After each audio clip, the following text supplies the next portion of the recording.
Morning. हम लोग अभी पिछले लेक्चर में पढ़े थे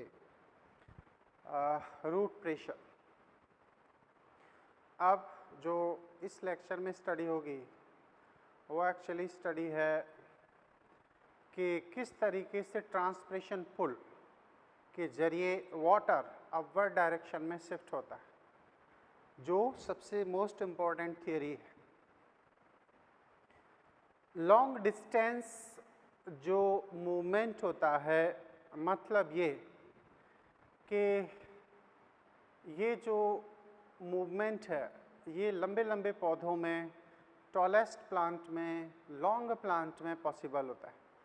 याद करो, हमने पिछले लेक्चर में बात करी थी कि पुशिंग फोर्स कुछ दूरी तक वाटर को मूव करा सकता है, लेकिन ये बहुत लंबे प्लांट में वाटर को मूव नहीं करा सकता।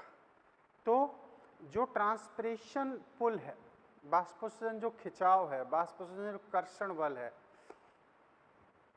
वो एक्चुअली इसे बाष्पोत्सर्जन कर्षण सिद्धांत भी कहते हैं। बाष्पोत्सर्जन कर्षण, बाष्पोत्सर्जन कर्षण सिद्धांत, ये तो बाष्पोत्सर्जन कर्षण जो सिद्धांत है इसे खिंचाव बल कहते हैं, और इस खिंचाव बल की मदद से पौधा लंबी दूरी तक अपने जल और खनिज को स्थानांतरित कराता है। तो ये कैसे बनता है, इस बात को पहले समझ लो। पहले एक जनरल भाषा में, जनरल तरीके से इसे समझ लो, उसके बाद हम इसकी बात करेंगे, ठीक है। जैसे आपने ये कभी न कभी इस प्रोसेस को फॉलो किया होगा। जैसे एक बड़ा टैंक होता है, हम अपने आसपास भी इस प्रोसेस को देख सकते हैं। ये एक बड़ा टैंक है, कुछ इस तरीके से, ठीक है। एक छोटा टैंक, कोई भी कंटेनर, बोतल हो सकती है, इस तरीके से, ठीक है। अब यहाँ से क्या हो रहा है, एक पाइप के जरिए यहाँ एक पाइप ऐड किया जाए। इस पाइप के जरिए हम इस कंटेनर को भरते हैं,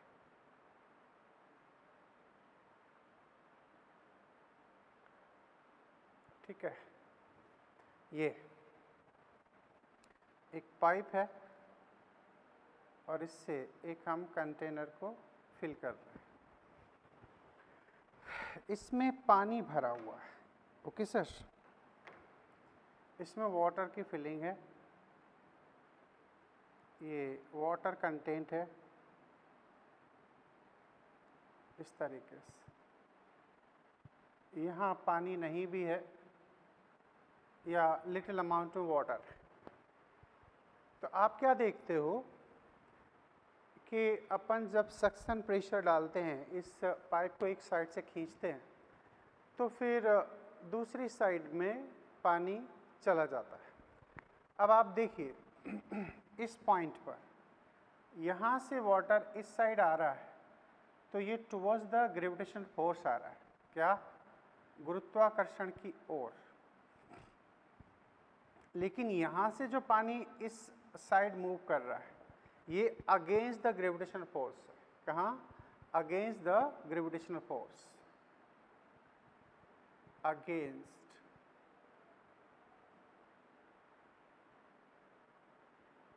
against gravitational force.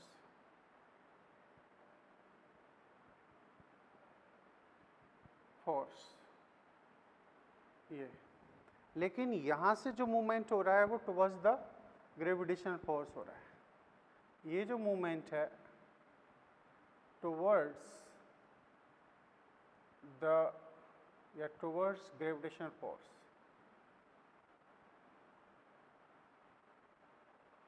Gravitational force, ये वाटर मूव हो रहा है ना। इसके जरिए पानी यहाँ से यहाँ की ओर शिफ्ट हो रहा है। तो ये टुवर्ड्स द ग्रेविटेशन फोर्स है, ये अगेंस्ट द ग्रेविटेशन फोर्स है। तो सोचने की बात है कि आखिर पानी ये इसमें से इसमें कैसे शिफ्ट हो रहा है, ये ट्रांसफ़र हो कैसे रहा है। तो इसके लिए रिस्पॉन्सिबल होता है, ख़ास तौर से आपने देखा होगा कि इस एरिया में, ये यहाँ से इस पॉइंट से इस पॉइंट में जो पाइप है, इसमें पानी का अमाउंट ज़्यादा होना चाहिए इसके रेस्पेक्ट में, तब तो पानी इधर आएगा, अदरवाइज़ वाटर वापस शिफ्ट हो जाएगा। तो यहाँ एक्चुअली एक खिंचाव बल उत्पन्न हो रहा है। क्या हो रहा है? यहाँ एक खिंचाव बल उत्पन्न होता है, खिंचाव बल, खिंचाव बल, और इसे कहते हैं अपन पुलिंग फोर्स। क्या? पुलिंग, ये फोर्स है, और पुलिंग फोर्स के जरिए ये वाटर इस कंटेनर में शिफ्ट हो रहा है। अब ये खिंचाव बल उत्पन्न कैसे हो रहा है? एक्चुअली पानी के मॉलिक्यूल इसमें बाकायदा एक कोहेसिव एंड एडेसिव फोर्स के जरिए जुड़े हुए हैं। अब कोहेसिव एडेसिव को कैसे समझोगे? तो ऐसे एक कंटेनर मान लो, ठीक है। इस कंटेनर में यहाँ पर वाटर के मॉलिक्यूल हैं, ये ठीक है, ये कुछ वाटर के मॉलिक्यूल हैं, और ये वाटर का जो मॉलिक्यूल है ये एक्चुअली क्या कर रहा है, इन दो के बीच में जो बल बन रहा है, ये यहाँ जो बल बन रहा है वो एक्चुअली है कोहेसिव फोर्स। कौन सा फोर्स? ये तो कहलाएगा cohesive, cohesive force. Cohesive force का मतलब होता है ससंजक बल, ससंजक बल। और ये जो इस वॉल और इसके बीच में जो फोर्स बन रहा है, ये जो फोर्स है वो एडेसिव फोर्स है। कौन सा? Adhesive force. एडेसिव फोर्स का क्या मतलब होगा? असंजक बल, ससंजक बल, ये एडेसिव फोर्स हो गया। क्लियर? ये एडेसिव और एक कोहेसिव, ये दोनों फोर्स मिलकर इस पानी को एक सतत कॉलम के रूप में निर्मित कर रहे हैं, और पानी का जो ज़्यादा अमाउंट इस एरिया में है वो इस पानी को खींच रहा है। तो यहाँ ये बात समझनी है आपको कि पानी को खींचा जा सकता है by the cohesive and adhesive force. मतलब पानी यहाँ पर इसके भार के जरिए, वाटर का जितना ज़्यादा अमाउंट होगा उतना ज़्यादा इसका वेट होगा, तो वजन क्या कर रहा है? इस पानी को खींच रहा है। अब ये पानी खींच कैसे रहा है? तो पानी में कहा जाता है कि इसमें जो ससंजक बल होते हैं वो जल के अणुओं को आपस में जोड़े रखते हैं, और ये जो कोहेसिव फोर्स होता है वो इसके जो खिंचाव बल है उससे ज़्यादा होता है, और इस वजह से ये चीज़ खिंची चली आती है। जैसे एक रस्सी है, रस्सी को अपन खींच रहे हैं, अगर रस्सी कमज़ोर होगी तो टूट जाएगी। रस्सी खिंचाव बल से ज़्यादा स्ट्रेंथ शो करेगी, ज़्यादा मजबूती शो करेगी, तो वो खींच सकती है या खिंच जाएगी। क्यों? क्योंकि वो ज़्यादा मजबूत है। तो वैसे ही है कि जब कोहेसिव फोर्स खिंचाव बल से ज़्यादा पावरफुल होता है तब जल के अणु ऊपर की तरफ शिफ्ट होते हैं, है ना। अच्छा, यहाँ पर क्या होता है कि जल के अणु सतत कॉलम के रूप में पाए जाते हैं। इसमें ट्यूब के अंदर देख लो और यहाँ वेसल के अंदर देख लो। यहाँ पर कोहेसिव और एडेसिव फोर्स इन वाटर के मॉलिक्यूल को आपस में जोड़े रखते हैं, और जोड़े रखने से ये एक सतत कॉलम बन जाता है, एक सतत स्तंभ बन जाता है, और इसके चलते ये वाटर अपवर्ड डायरेक्शन में शिफ्ट होता है। अच्छा, इसमें तो इस ट्यूब के अंदर जो जल का अमाउंट है उसके बल ने इसको खींचा है, लेकिन यहाँ कौन खींच रहा है? तो यहाँ इसे खींचने का जो प्रोसेस है वो ट्रांसपिरेशन से हो रही है। किससे हो रही है? ट्रांसपिरेशन। तभी तो हम कहते हैं इसको ट्रांसपिरेशन पुल थ्योरी, यानी कि बाष्पोत्सर्जन कर्षण सिद्धांत। तो ट्रांसपिरेशन पुल में हम क्या चीज़ देख रहे हैं कि यहाँ पर देखिए ध्यान से, इस पॉइंट को ज़रा अच्छे से समझना है, मेन यही है, ये हमें ट्रांसपिरेशन की प्रोसेस को भी समझाएगा। एक्चुअली क्या होता है, एक पत्ती होती है, पत्ती में एक मिडरिब होती है, इस मिडरिब भाग में वैस्कुलर बंडल पाए जाते हैं। वैस्कुलर बंडल में जाइलम और फ्लोएम की प्रेजेंस होती है। हमने आपको जाइलम सिर्फ यहाँ पर दिखाया है। अब क्या होता है कि जब गर्म हवा इस स्टोमेटा कैविटी में पहुँचती है, कहाँ पहुँचती है, स्टोमेटल कैविटी। स्टोमेटल कैविटी में जब ये गर्म हवा पहुँचती है, क्यों, दिन के समय क्या होते हैं, रंध्र खुल जाते हैं, और दिन के समय जब रंध्र खुल जाते हैं तब ये गर्म हवा जो एटमॉस्फेयर की है वो वाटर कैविटी में एंटर होती है। वाटर कैविटी में एंटर होगी तो जो सराउंडिंग मीजोफिल सेल्स हैं यहाँ से जल वाष्प के रूप में इस कैविटी में इकट्ठे हो जाएंगे, और यहाँ से विसरण की प्रक्रिया के द्वारा ये जल वाष्प, कौन, जल वाष्प, ये वाटर वेपर्स हैं, ये वाटर वेपर्स हैं जो बाहर निकले हैं, जल वाष्प के रूप में यहाँ पर ये कैविटी से बाहर की ओर जल वाष्प का विसरण होता है। एनसीईआरटी ने ट्रांसपिरेशन वाले हिस्से में इसी सेगमेंट में कहा है कि transpiration is a diffusion of water vapours from stomatal cavity to the atmosphere या टुवर्ड्स द एटमॉस्फेयर। तो वो एक्चुअली यहाँ पर एक डिफ्यूजन की प्रोसेस हो रही है, गर्म हवा अंदर गई कैविटी में स्टोमेटा से होते हुए, और जो सराउंडिंग मीजोफिल सेल्स थी वहाँ सीधे कांटेक्ट में आई, और वहाँ से वाटर वेपर्स बनी, और वो वाटर वेपर्स इसकी कैविटी में इकट्ठे हो गए, और इस कैविटी से वो वाटर वेपर्स बाहरी माध्यम में आते हैं। इस प्रोसेस को हम कहते हैं वाष्पोत्सर्जन। कहते हैं कि जल का पौधों की बाहरी सतह से जल वाष्प के रूप में उत्सर्जित होना ही वाष्पोत्सर्जन कहलाता है। तो ये एक्चुअली क्या हो रहा है, वाटर लॉस हो रहा है।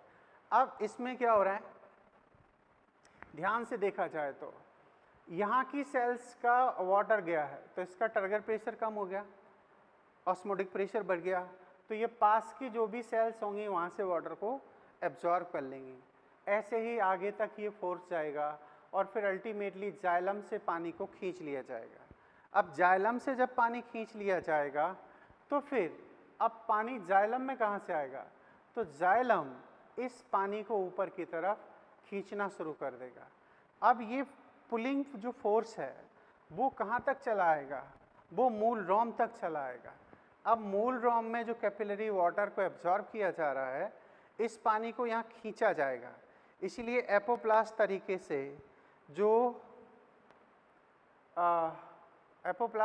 से जो वाटर मूवमेंट हमें नज़र आ रहा है, जो कि इंटरसेलुलर स्पेस से होता हुआ आगे की तरफ शिफ्ट हो रहा है, तो ये वाटर यहाँ जाइलम में पहुँचेगा और जाइलम में इस सतत कॉलम के रूप में इसे खींच लिया जाएगा। किसके जरिए, इसे ट्रांसपिरेशन पुल के जरिए। ये जो पानी का यहाँ से लॉस हुआ है उस प्रोसेस से इसे खींच लिया जाएगा। वैसे ही जैसे जितना पानी यहाँ से बाहर निकलेगा उतना ही पानी इस ट्यूब के अंदर एंटर हो जाएगा। तो सेम प्रोसेस है, यहाँ पर वजन के बेसिस पर खिंचाव बल लग रहा है और यहाँ ट्रांसपिरेशन पुल के बेसिस पर ये खिंचाव बल उत्पन्न हो रहा है। सीधी सी बात है। ट्रांसपिरेशन प्रोसेस खिंचाव बल उत्पन्न कर रही है, वो पत्तियों में उत्पन्न हो रहा है, और पत्तियों के जो मेसोफिल है उसके चलते क्या होता है, सक्शन प्रेशर यानी कि डीपीडी उत्पन्न होता है, और सक्शन प्रेशर डेवलप होने से वो पूरे के पूरे जाइलम में एक खिंचाव बल उत्पन्न करते हैं, उससे जड़ों का पानी ऊपर की तरफ खिंचा चला जाता है। तो इसे कहते हैं ट्रांसपिरेशन पुल थ्योरी। अच्छा, इस थ्योरी के लिए बेसिस पर एनसीईआरटी ने कुछ और भी कहा है कि ये 15 मीटर प्रति घंटे की दर से पानी को स्थानांतरित कर सकता है। 15 मीटर, याद रहे एनसीईआरटी में लिखा हुआ है ना। और कहा गया है कि 130 फुट या 130 मीटर तक ये ट्रांसपिरेशन के जरिए पानी का स्थानांतरण संभव होता है, ऐसा एनसीईआरटी ने लिखा है। 130 मीटर का मतलब आप मान लो के लगभग ये सेक्वोया जाइजेंटिया का कंसेप्ट हो सकता है। सेक्वोया जाइजेंटिया की जो हाइट है वो लगभग है 384 फीट। तो इसका मतलब है कि 130 मीटर का मतलब लगभग यही कैलकुलेशन आएगी। तो उस बेसिस पर हम ये बात मान सकते हैं कि ये जो ट्रांसपरेशन पुल सिद्धांत है ये सबसे ज़्यादा एक्सेप्टेबल है, मॉडर्न है, कई साइंटिस्ट ने इसे अप्रूवल दिया है। ठीक है, तो आप इन दोनों से बातों को समझ गए होंगे। अब हम इसके बारे में आपको समझाते हैं। ठीक है, ये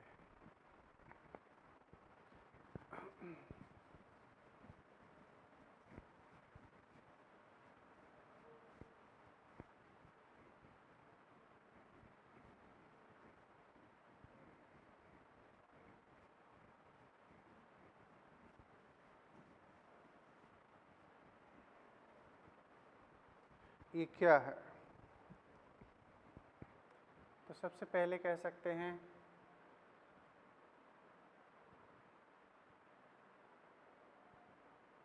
यह सिद्धांत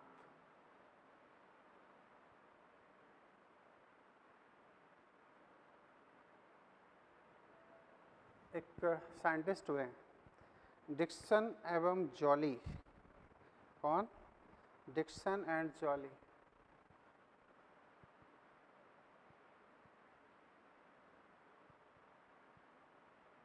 जॉली के द्वारा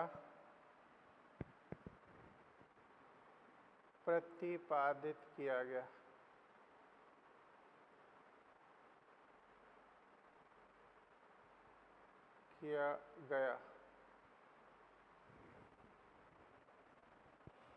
इसे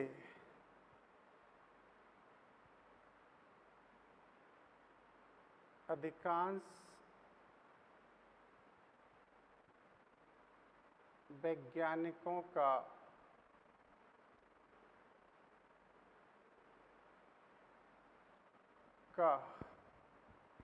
समर्थन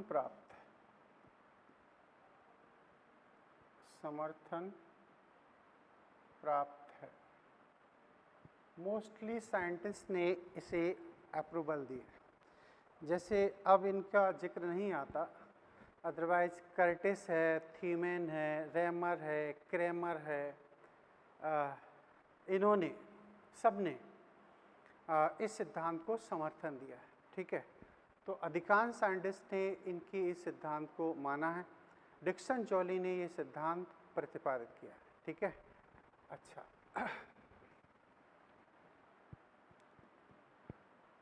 अब एनसीईआरटी की लाइन। वाष्पोत्सर्जन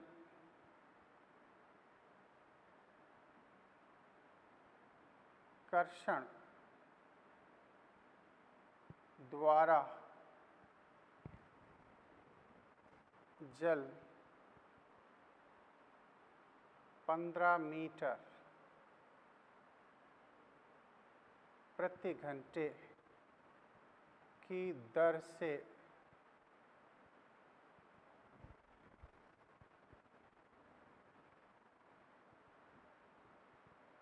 से 130 मीटर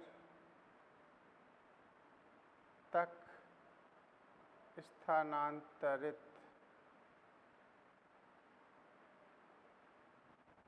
हो सकता है। ठीक है, ठीक है, हमने दोनों चीज़ों को एक साथ जोड़ दिया है। हालांकि कहा गया है कि वाष्पोत्सर्जन कर्षण के द्वारा 15 मीटर प्रति घंटे की दर से जल स्थानांतरित होता है, और ये वाष्पोत्सर्जन के जरिए जो जल है वो 130 मीटर तक स्थानांतरित हो सकता है। ये बात भी हो गई। ठीक है, अब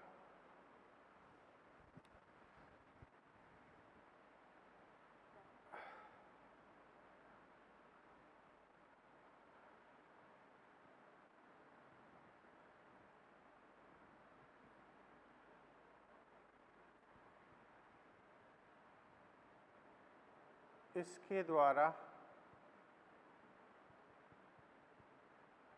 अधिकांश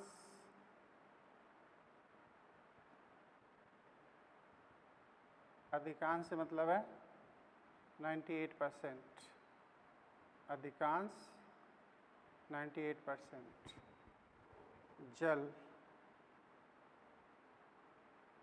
एपोप्लास्ट प्रकार से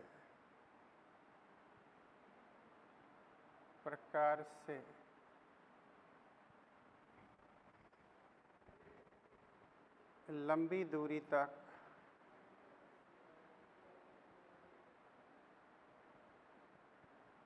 स्थानांतरित होता है।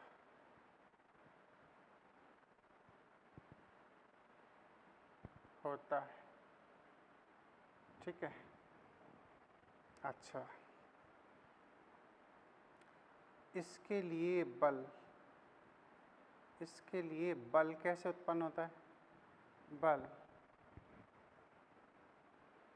वाष्पोत्सर्जन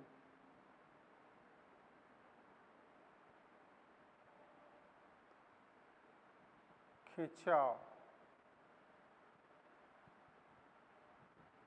के द्वारा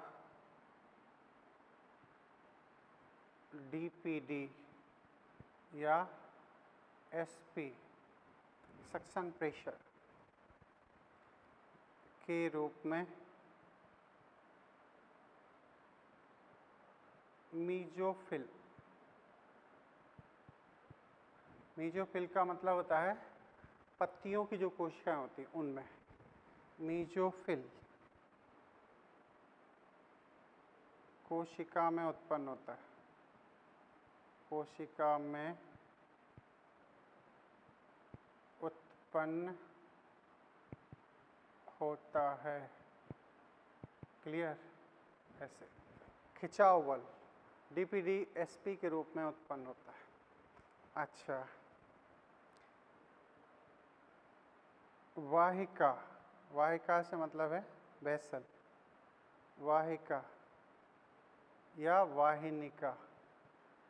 वाहिनिका मतलब ट्रैकीड है ना। हम कह सकते हैं जाइलम घटक।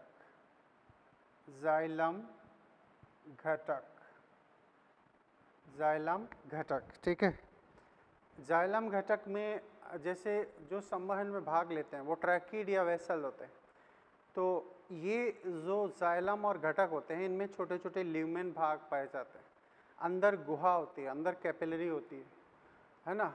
वो इस टाइप इन स्पेस से, जैसे मान के चलो एक ट्रैकीड है या चलो वेसल मान लेते हैं, ये वेसल है तो इसमें इस तरीके से छिद्र यहाँ पाए जाते हैं और इस तरीके से इसमें पानी ऊपर की तरफ शिफ्ट होता है।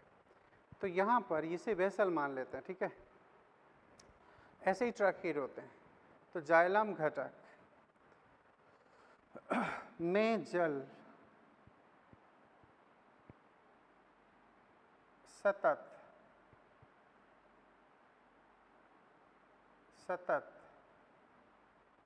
स्तंभ कॉलम के रूप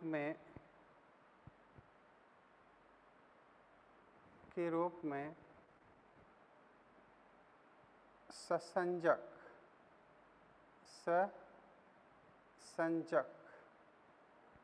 तथा असंजक बल के द्वारा पाया जाता है। ठीक है, कोहेसिव और एडहेसिव फोर्स वाटर को एक सतत कॉलम के रूप में यहाँ बनाए रखते हैं।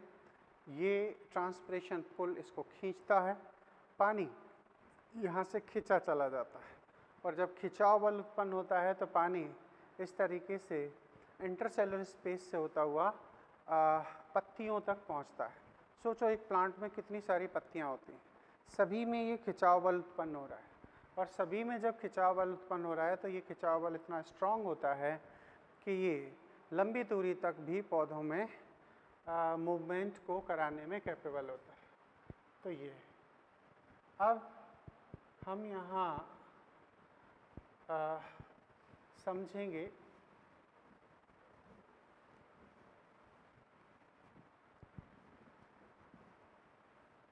कुछ और एस्पेक्ट्स।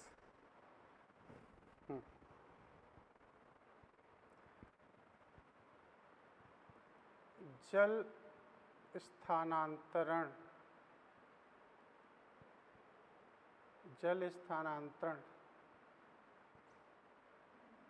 तभी संभव होता है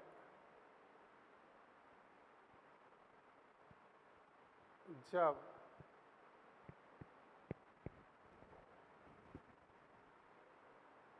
खिंचाव बल की अपेक्षा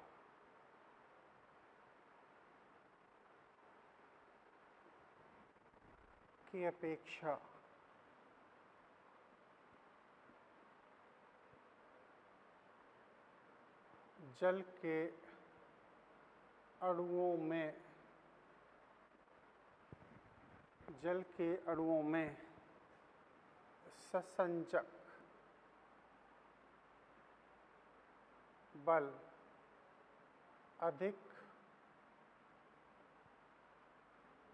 शक्तिशाली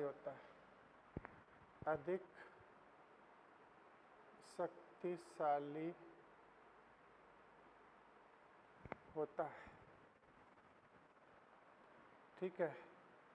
मोर पावरफुल देन खिंचाव बल, शक्तिशाली होता है, पावरफुल होता है। ये एक तो ये बात हुई।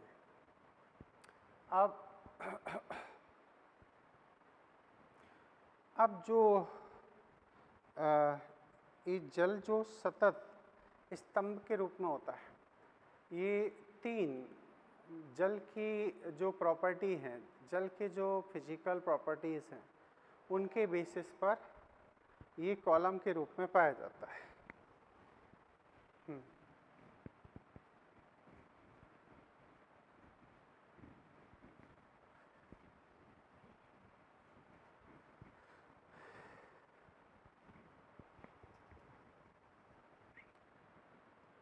जल स्थानांतरण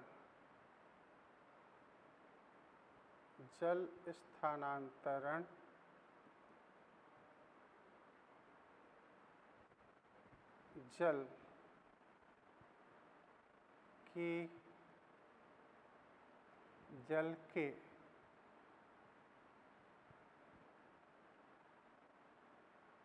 निम्न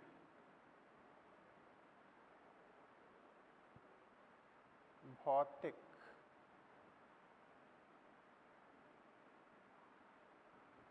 गुणों के आधार पर होता है।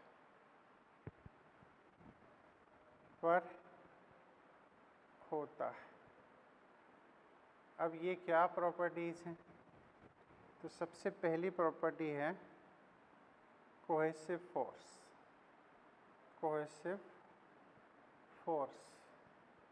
इसे हम कहते हैं ससंजक बल। ठीक है, ये क्या होता है? ससंजक बल आपने पढ़ा होगा, समान दो अणुओं के मध्य जो बल होता है, अट्रैक्शन फोर्स होता है, वो कहीं ना कहीं ससंजक बल कहलाता है। तो कह सकते हैं जल अथवा समान अणु के मध्य उपस्थित बल, ये क्या कहलाएगा? ससंजक बल। इसी से क्या होता है, एक स्ट्रेंथ मिलती है, जल की एक कॉलम बनता है। दूसरा प्रॉपर्टी है अडेसिव फोर्स।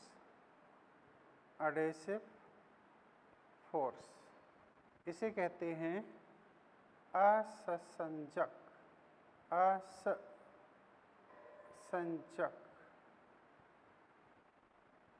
बल। ठीक है, एडेसिव फोर्स, यह जल के अणु, यह जल के अणु एवं वाहिका की भित्ति के मध्य होता है। मतलब ये असमान अणुओं के मध्य होता है। तो यहाँ पर भित्ति है प्लस वाटर है, असमान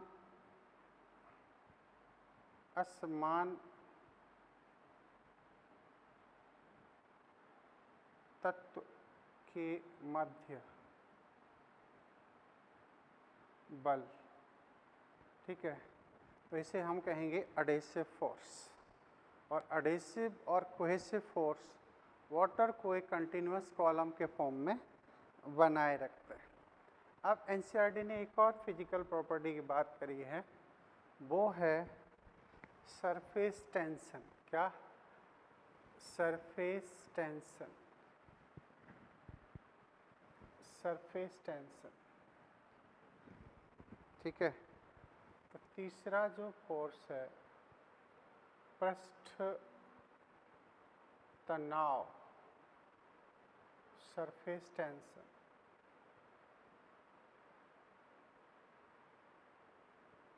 सरफेस टेंशन, पृष्ठ तनाव। अब इसके लिए क्या कहा जाता है? जैसे वेसल को एक कैपिलरी के फॉर्म में माना गया। ऐसे आपने केमिस्ट्री में पढ़ा होगा, यहाँ वाटर के मॉलिक्यूल है, सपोज ये ऐसे, ठीक है, ऐसे कुछ इस तरीके से वाटर के मॉलिक्यूल। अब आप देखो कि ये जो सेंटर का वाटर मॉलिक्यूल है वो इन सब से जुड़ा हुआ है ऐसे, लेकिन ये जो है ये इससे जुड़ा है और इससे जुड़ा है। तो कहा जाता है कि जो कॉर्नर के होते हैं उनमें कोहेसिव फोर्स कम होता है, लेकिन ये जो सेंटर का है इसमें कोहेसिव फोर्स ज़्यादा है, और इस वजह से ये नीचे की तरफ शिफ्ट होता है। और नीचे की तरफ शिफ्ट होता है तो ये वाटर अपर डायरेक्शन में शिफ्ट होता है। तो इस तरीके से पानी ऊपर की तरफ मूव करता है। पानी का जो मूवमेंट होता है पृष्ठ तनाव के बेसिस पर इस तरीके से होता है। ये हम कई जगह देख सकते हैं। जैसे केशिका, आपने शायद केमिस्ट्री की लैब में पढ़ा होगा केशिका। तो केशिका जो एक्सपेरिमेंट होता है उसमें केशिका बल उत्पन्न होता है और उसके बेसिस पर पानी असेंड होता है। नहीं तो अपन पेपर में भी देख सकते हैं, जैसे न्यूज़पेपर या फिल्टर पेपर। फिल्टर पेपर को एक साइड अपन ऐसे पानी में डुबो दें तो पानी उसमें असेंड करता है, वो कैपिलरी फोर्स की वजह से होता है। कॉटन के कपड़े में देखें तो वहाँ पर भी वाटर असेंड होता है, तो ये भी कैपिलरी फोर्स की बात करी गई। तो कहा जाता है ऐसे, एक केशिका जल ही है जो पानी को ऊपर की ओर शिफ्ट कराता है। कह सकते हो जल के अणु आपस में जुड़े रहते हैं, मध्य के अणु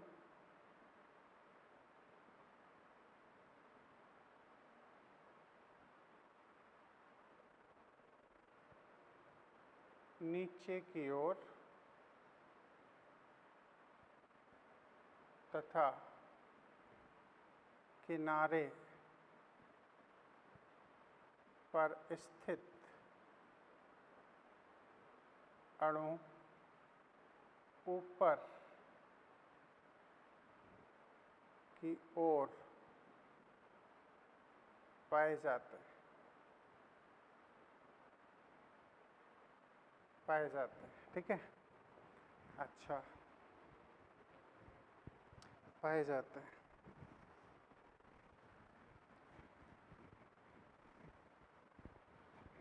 अब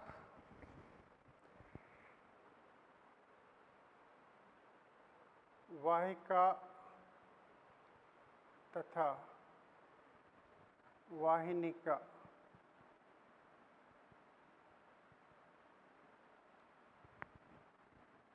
केशिका कैपिलरी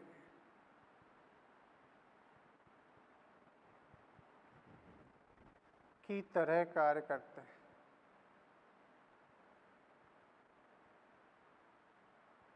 हैं। जिससे जल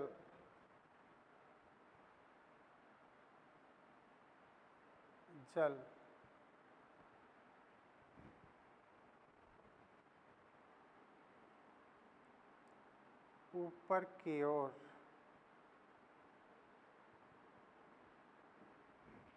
स्थानांतरित होता है।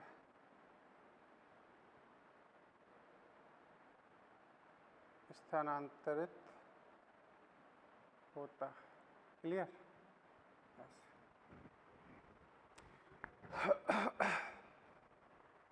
ये यहाँ कैपिलरी की तरह वर्क कर रहे हैं और इस वजह से यहाँ पर पृष्ठ तनाव भी जनरेट होता है वाटर के मॉलिक्यूल्स के बीच में, और कोहेसिव एडिसिव फोर्स की वजह से पानी एक सतत कॉलम के रूप में आगे की तरफ शिफ्ट होता है, और इस सतत स्तंभ को, सतत जो कंटिन्यूस कॉलम है, उसे यहाँ से खींचा जाता है और इस तरीके से ये पानी ऊपर की दिशा में स्थानांतरित होता है। क्लियर? तो ये थी कायदे से हमारे लिए एक ट्रांसप्रेशन पुल थ्योरी सर्वमान्य है और इसे मोस्टली साइंटिस्ट ने अप्रूवल भी दी है। क्लियर? और ये चीज़ें, और इसका सीधा कनेक्शन ट्रांसपिरेशन से भी है। तो मोर एक्सेप्टेबल थ्योरी है ये चीज़। यहाँ पर एक कंसेप्ट और एज इट इज लिया जा सकता है। वैसे तो हमने और भी आपको बता रखा है ये वाष्पोत्सर्जन द्वारा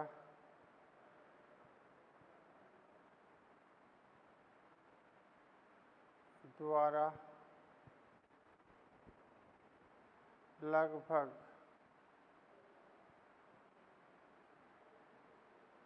98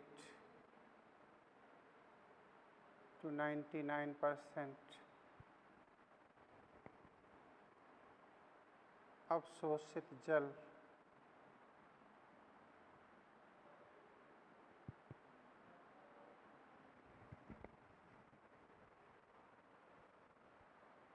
वाष्पोत्सर्जन द्वारा लगभग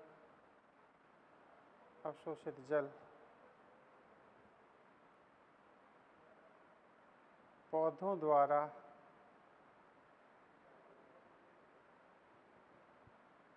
उत्सर्जित किया जाता है। उत्सर्जित किया जाता है,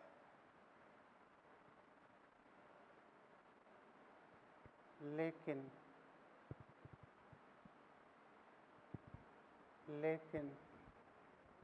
1%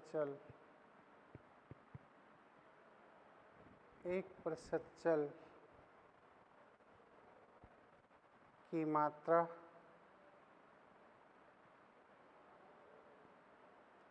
पौधों में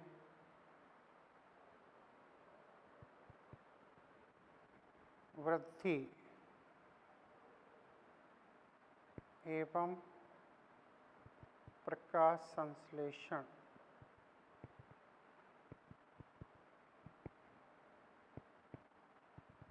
में प्रयुक्त होता है। ठीक है, ये 1% के लिए कहा जाता है कि ग्रोथ और उसकी प्रोडक्टिविटी या फोटोसिंथेसिस के लिए इसका यूज किया जाता है। तो ये रसारोहण से संबंधित बातें हैं। एक चीज़ होती है विल्टिंग और एक होता है ब्लीडिंग, रसस्राव। अब मैं आपको थोड़ा सा रसस्राव के बारे में बता देता हूँ। हालांकि एनसीईआरटी ने रसस्राव पर बात नहीं की। रसस्राव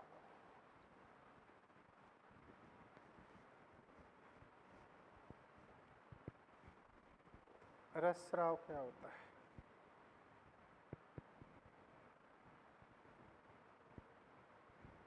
क्योंकि ये क्वेश्चन बनता है। ब्लीडिंग, रस स्राव, ब्लीडिंग प्रोसेस, ब्लीडिंग कह सकते हैं पौधों के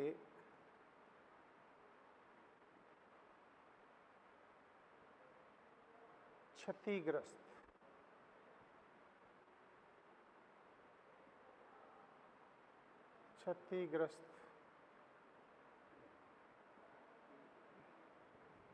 इंजर्ड भागों द्वारा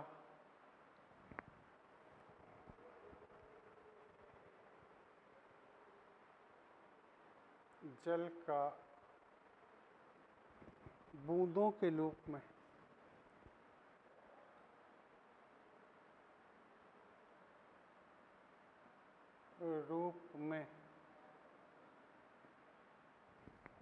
उत्सर्जन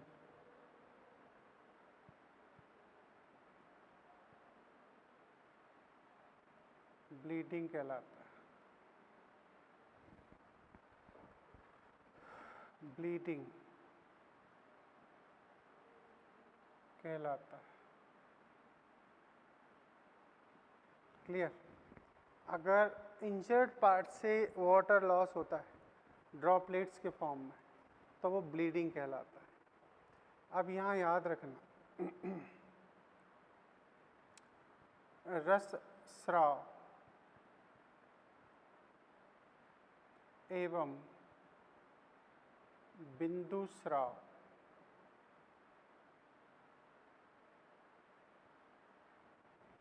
में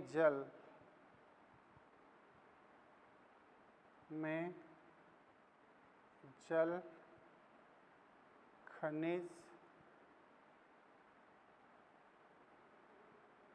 ग्लूकोज या सुक्रोज कार्बोहाइड्रेट लिख देते हैं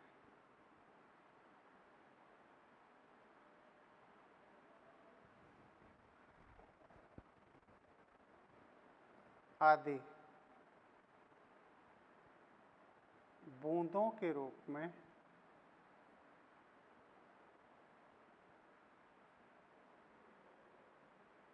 उत्सर्जित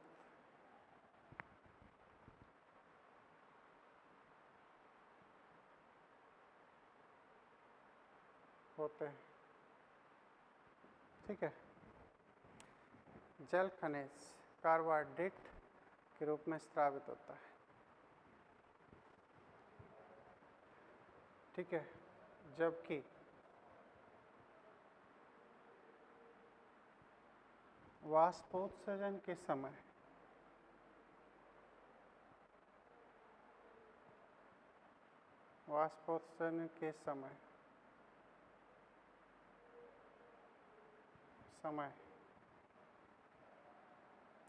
सिर्फ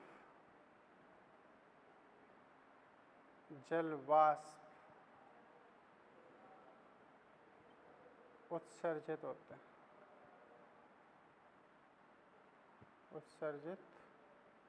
होते हैं। क्लियर? ऐसे तो ये बातें समझ सकते हैं। ओके।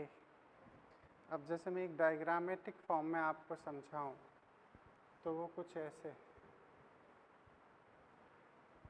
सरल भाषा में समझ सकते हो। जैसे एक ताड़ का वृक्ष है, ठीक है? ये एक ताड़ का वृक्ष है, ऐसे।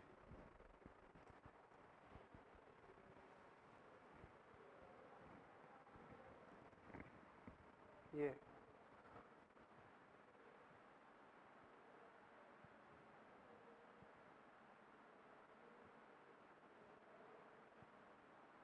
ऐसे।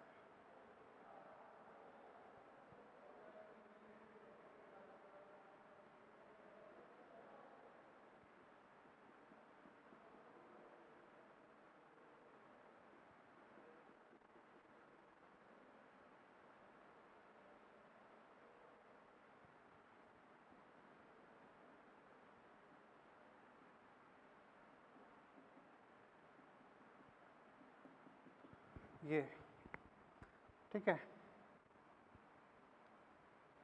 अब यहाँ क्या होता है, इस कुछ इंजरी की जाती है, जैसे पाइप लगाया जाता है और पाइप के बाद में इसमें कुछ खड़े हैंग कर दिए जाते हैं ऐसे। इनको इससे रस्सी से बांध दिया जाता है ऐसे, ये घड़े बंधे होते हैं। अब इसमें बूंद बूंद करके ये रस का स्राव होता है, इसे कहते हैं ब्लीडिंग। ब्लीडिंग हैं, ये पाइप जोड़ा गया है। तो कुछ टॉडी प्लांट कह सकते हो, क्या टॉडी प्लांट कहा जाता है कि ताड़ का वृक्ष per day 50 litre water release करता है ना। ये भी रूट प्रेशर का ही एक एग्जाम्पल है। तो ये भी कहीं ना कहीं एक उत्सर्जन है और वाटर असेंड हो रहा है। कह सकते हैं टॉडी प्लांट एक दिन में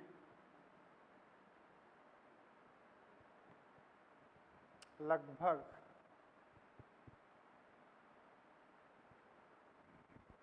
50 लीटर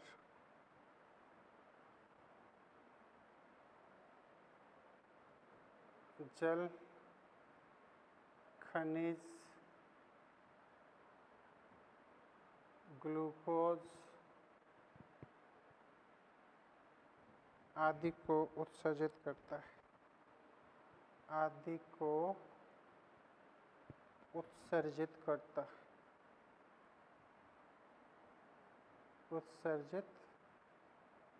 करता है। हाँ, इसी से ताड़ी बनाई जाती है। इसको कहा जाता है कि जो साउथ इंडिया है, इवन बिहार में भी ये चीज़ है कि वहाँ पर टॉडी से ये बनाते हैं कुछ अल्कोहल जैसा कुछ ड्रंक बनाया जाता है ना।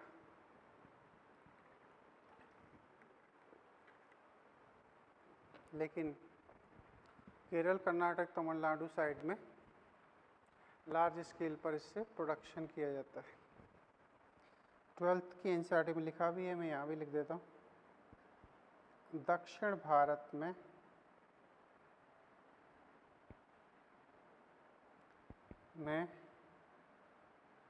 इससे परंपरागत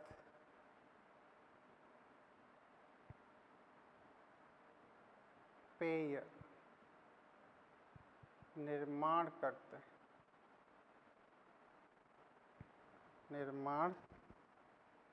करते हैं, अल्कोहलिक ड्रिंक्स बनाते हैं ऐसे। क्लियर? तो ये थी अपनी रसारोहण की कहानी। इसके बाद में हम लोग ट्रांसपिरेशन पर बात करेंगे, है ना। ट्रांसपिरेशन की स्टडी आएगी और फिर मिनरल एब्जॉर्प्शन और लास्ट में होगी मास फ्लो हाइपोथेसिस, है ना। तो ये सब चीज़ें हैं, इन्हें हम स्टडी करेंगे पूरे डिटेल में। क्लियर? ये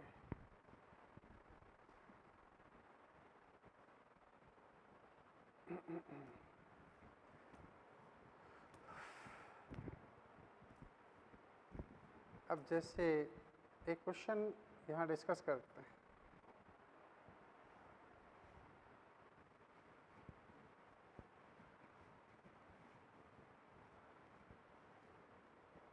ये बहुत पूछा जाता है।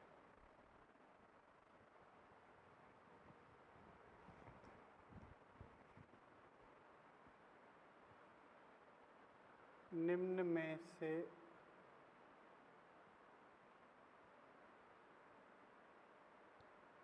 कौन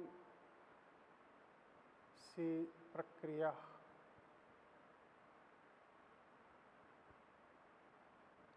मूल दाव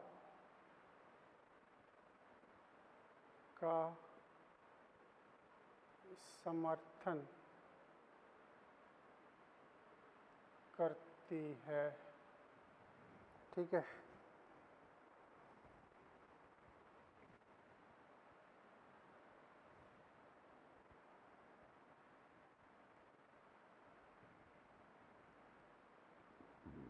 वाष्पोत्सर्जन,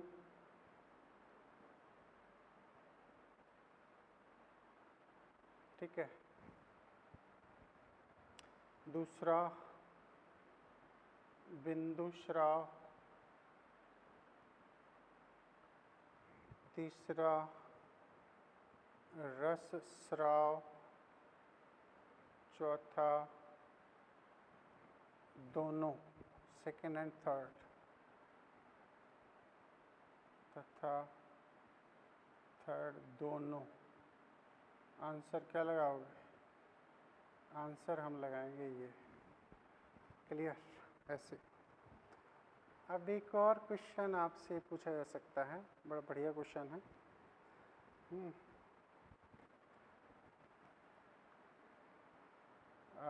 असुमेलित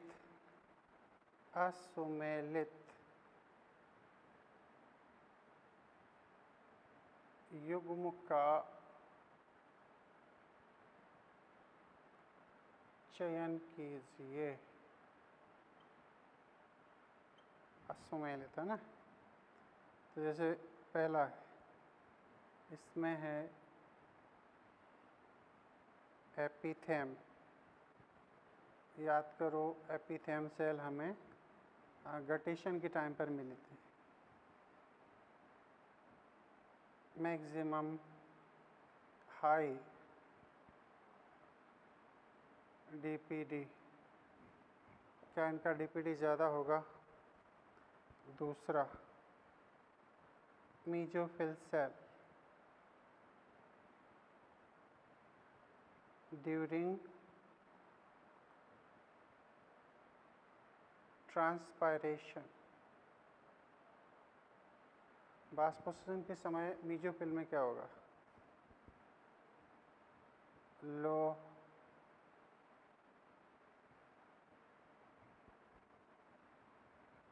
हाई डीपीडी है ना। तीसरा एपिथेम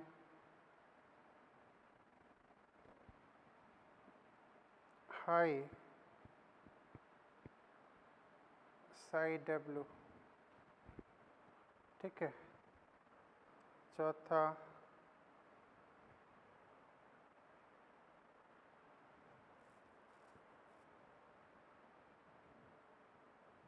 रूट हेयर,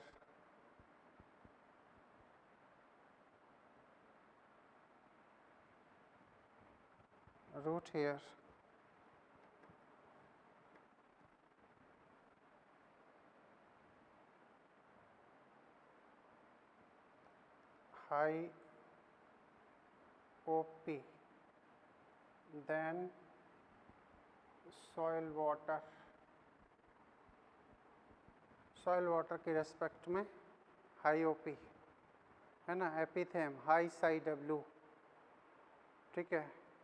और mesophyll during transpiration high DPD, ठीक है। Epithem high DPD. बताइए असुमेलित कौन है? असुमेलित है ये, इसका डीपीडी हाई नहीं होगा, हाई साई डब्ल्यू होगा। एपिथेम थी कहाँ? सोचो, अच्छा क्वेश्चन। ये एपिथेलियम का मतलब था कि वो सेल जिनमें से ब्लीडिंग होने वाली थी, ऐसे वो गटेशन, ये यहाँ की जो सेल्स थी इन्हें हम एपिथेलियम कहते हैं। तो यहाँ तो एक्सेस अमाउंट में वाटर है ना, है ना? क्यों? क्योंकि ब्लड वो ये जो वेसल्स थी उन्होंने वाटर को इस पॉइंट पर रिलीज किया, तो यहाँ तो वाटर का कंसंट्रेशन मैक्सिमम है ना, यहाँ पर ये ड्रॉप के फॉर्म में निकल रहा है, ये गटेशन प्रोसेस हो रही है, तो यहाँ तो मैक्सिमम वाटर है। क्या है? Maximum water. अब जब मैक्सिमम वाटर है तो साई डब्ल्यू भी इनका क्या होगा? ज़्यादा होगा, और इनका डीपीडी क्या होगा? डीपीडी लेस होगा, डिफ्यूजन प्रेशर डेफिसिट, है ना? क्योंकि डीपीडी तो जीरो होता है ना फुल्ली टर्जिट सेल का, तो ये तो टर्जिट सेल हम, तो इनका डीपीडी साई डब्ल्यू ज़्यादा होगा, डीपीडी लो होगा, इवन कह सकते हो जीरो होगा। समझे?